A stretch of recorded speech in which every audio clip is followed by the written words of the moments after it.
സംഭവിക്കുമെന്നോ? അതെനിക്കറിയേണ്ട കാര്യമില്ല. ഞാൻ എന്തിനാ അതൊക്കെ ചിന്തിക്കുന്നത്? നിങ്ങൾക്ക് ചിന്തിക്കേണ്ട കാര്യമില്ലെന്നോ? നിങ്ങൾ ഇത് ചിന്തിക്കണം. നിങ്ങളുടെ മത്തങ്ങയുടെ ഉള്ളിലാണ് നാം അകപ്പെട്ടത്. നിങ്ങൾക്കറിയാവുന്നതല്ലേ വനത്തിന് പുറത്തുള്ള ആരെയും നമുക്ക് വിശ്വസിക്കാൻ പാടില്ല എന്നുള്ളത്.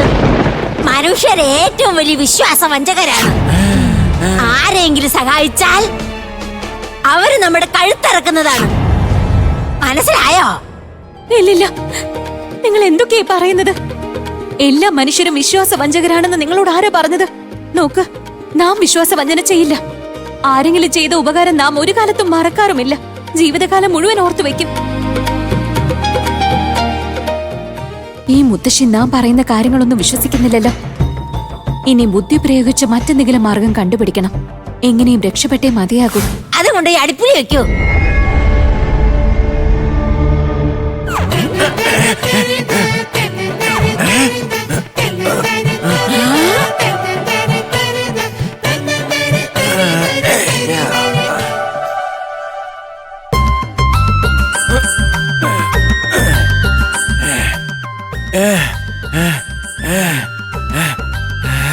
ഈ പെൺകുട്ടി ഉണ്ടല്ലോ, ഭയങ്കര വികൃതിക്കാരിയാ.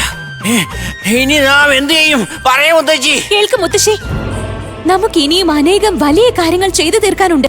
നിങ്ങൾ ചെയ്യുന്നത് തെറ്റാണ്. യാതൊരു തെറ്റും ചെയ്യാത്ത ഒരാളെ വധിക്കുന്നത് വളരെ വലിയ പാപം. നിനക്ക് ജീവിച്ചിരിക്കാൻ ആഗ്രഹമുണ്ടോ? നന്നായി പ്രസംഗിക്കുന്നുണ്ടല്ലോ.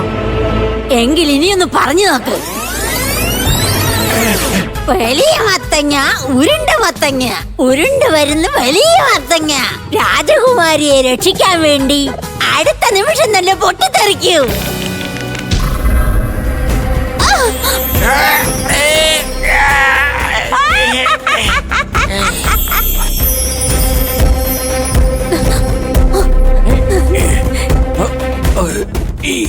വളരെ നന്ദി മുത്തശ്ശി.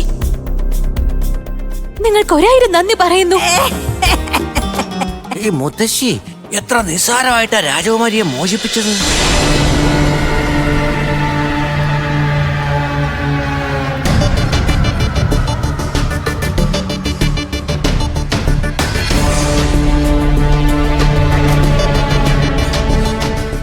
അവരിവിടെ എങ്ങുമില്ല. വാസ്തവത്തിൽ രാജകുമാരി മറ്റെവിടെങ്കിലും പോയോ? കുമാരിയോടുള്ള നമ്മുടെ പെരുമാറ്റം മോശമായതുകൊണ്ട് എവിടേക്കെങ്കിലും രക്ഷപ്പെട്ടു പോകുന്നത് സ്വാഭാവികമാണ്. എന്നാൽ ഒരു തവണ പോലും കുമാരി ചിന്തിച്ചില്ലല്ലോ നാം അങ്ങനെ പ്രവർത്തിക്കാൻ കാരണം എന്താണെന്ന്.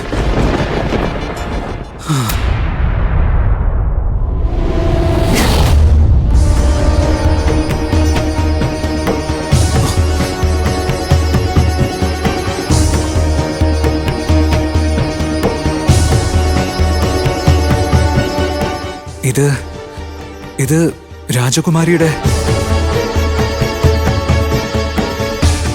ആ അതെ അതെ, നമുക്കിത് നന്നായി ഓർമ്മ വരുന്നുണ്ട്. ഇത് രാജകുമാരിയുടെ പാദസരമാണ്. അതിനർത്ഥം അവർ ഈ പാതയിലൂടെയാണ് പോയിരിക്കുന്നത്.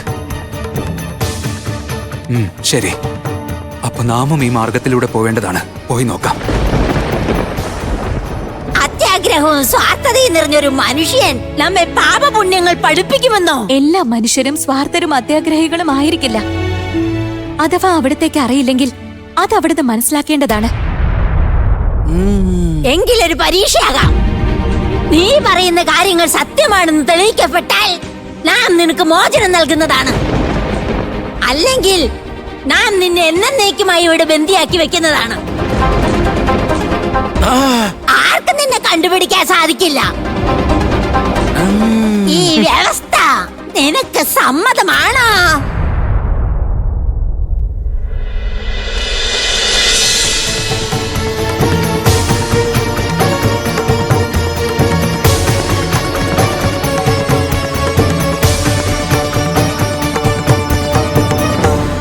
ഇതെന്താണ്?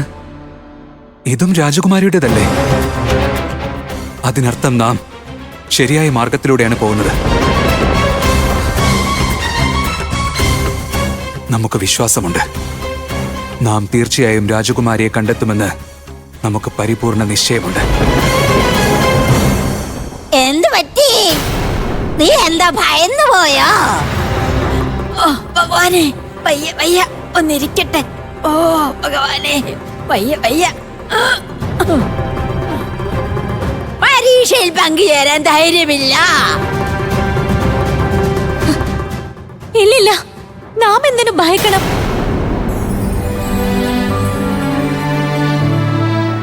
നമ്മുടെ സകലതും നഷ്ടമായി കഴിഞ്ഞു.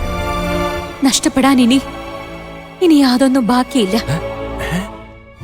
ഇപ്പോൾ നമ്മുടെ മനസ്സിൽ കേവലം ഒരേ ഒരു ആഗ്രഹമാണുള്ളത്. നമ്മളെ കൊണ്ട് സാധിക്കുന്ന അത്രയും വേഗം രൂപനഗരത്തിൽ നമ്മുടെ കുടുംബത്തിന് സമീപത്ത് എത്തിച്ചേരാൻ ആഗ്രഹിക്കുന്നു. ഈ പരീക്ഷണത്തിൽ നിനക്ക് വിജയിക്കാൻ സാധിച്ചില്ലെങ്കിൽ നിന്റെ മനസ്സിലുള്ള ഈ ആഗ്രഹമായി നിലനിൽക്കും. ഈ മുത്തശ്ശിയെ മറ്റേതെങ്കിലും വിധത്തിൽ ശാന്തമാക്കേണ്ടതാണ്. ഇനി അഥവാ നാം ജയിക്കുകയാണെങ്കിലോ പിന്നീട് എന്തുണ്ടാകും? അത്ര നിസ്സാരാണെന്ന് കരുതരുത് രാജകുമാരി. ഈ മുത്തശ്ശിയുടെ പരീക്ഷകളെ വളരെയധികം കഠിനമാണ്. എന്താ ശരിയല്ലേ? അല്ലാതെ പിന്നെ. കേട്ടോളൂ മുത്തശ്ശി, അഥവാ മുത്തശ്ശി നടത്തുന്ന പരീക്ഷയിൽ നമുക്ക് ജയിക്കാൻ സാധിച്ചില്ലെങ്കിൽ മുത്തശ്ശിയുടെ ഇഷ്ടം പോലെ എന്ത് വേണമെങ്കിലും ചെയ്യാവുന്നതാണ്. എന്നാൽ ഇനി നാം ഈ പരീക്ഷയിൽ വിജയിക്കുകയാണെങ്കിലോ അവിടുന്ന് തീർച്ചയായും നമ്മുടെ ആഗ്രഹം പൂർത്തിയാക്കി തന്നേ മതിയാകും. നമ്മെ നമ്മുടെ രാജ്യമായ രൂപനഗരത്തിൽ തിരിച്ചെത്തിക്കുക തന്നെ വേണം. കൊള്ളാമല്ലോ, നീ വളരെ തന്ത്രശാലിയാണ്. എങ്കിൽ നിന്റെ ആദ്യത്തെ പരീക്ഷ നമ്മുടെ സംഭരണശാലയിൽ അരിയും ഗോതമ്പും ധാന്യങ്ങളും എല്ലാം കൂടി കലർന്നു കിടക്കുകയാണ്. ഇന്ന് സൂര്യൻ ഉദിച്ച് മുകളിൽ വരുന്നതിന് മുമ്പ് നീ എല്ലാ ധാന്യങ്ങളും പ്രത്യേകം തിരിക്കേണ്ടതാണ്. ചെയ്യാൻ സാധിക്കോ? നിങ്ങളുടെ സംഭരണശാല എവിടെയാണെന്ന് പറയും, നമ്മെ അവിടേക്ക് കൊണ്ടുപോകും. ഏയ് ലംബോ, നമ്മുടെ സംഭരണശാലയിലേക്ക് രാജകുമാരിയെ കൊണ്ടുപോകൂ. എന്നിട്ട് കാണിച്ചു കൊടുക്ക്. ധാന്യങ്ങൾ കൂടിക്കിടക്കുന്നത് എവിടെയാണെന്ന് കാണിച്ചു കൊടുക്ക്. കേൾക്ക് പെൺകുട്ടി, ഓടിപ്പോകാൻ ശ്രമിച്ചാലുണ്ടല്ലോ ഈ രാജ്യത്തിൽ എല്ലാം നമ്മുടെ നിയമം അനുസരിച്ചാണ് നടക്കുന്നത്. മനസ്സിലായല്ലോ? അവിടുന്ന് ആശങ്കപ്പെടേണ്ട, നാം മഹാരാജൻ വിക്രമദേവന്റെ പുത്രിയാ.